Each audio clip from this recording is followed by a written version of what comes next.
Hey everybody, it's Matt Moriarty at the Moriarty Agency of Farmers Insurance, and this is another Moriarty Agency Minute. So one of the things that we do as a society a lot of times when we're out shopping for goods or services is we are looking for an apples to apples comparison. Should you get an apples to apples comparison on your insurance?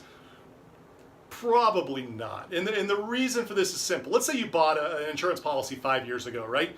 You're trusting that agent from 5 years ago, or Flo, or whoever, that they did you right, and they insured you the proper way.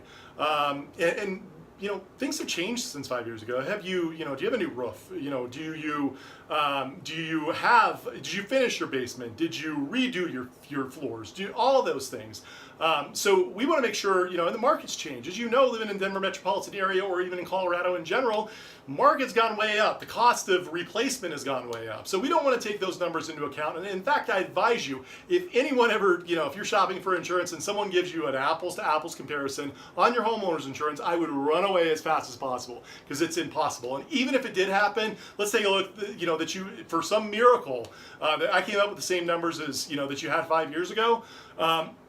It's really still not an apples to apples comparison, because you have to look, it's not just the declarations page. Even if all those coverages are exactly the same, you have to actually look at the policy contract to determine what is covered, right? There's a difference. There's different policies on the market. So there's an HO3 policy, which is a named peril policy, which means only 16 perils are covered. If it's not one of those 16 perils, no coverage exists. A standard HO3 policy also is actual cash value on all personal property.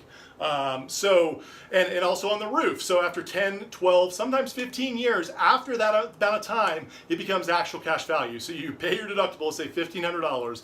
The insurance company says the roof's going to cost $20,000, and they give you $10,000. That means that you are responsible for that additional $9,500 on top of the $1,500 deductible. You're paying $10,000 for that. That's one of the things we'll discover when we actually go in and look at your policy. Our policy is a little different. It's an HO5 policy, which there's not many of those on the market anymore. An HO5 policy is an open peril policy, which means there's a few exclusions: war, civil unrest, and flood, outside flood, because you'd have to have flood insurance, and a couple of others. But everything else is covered.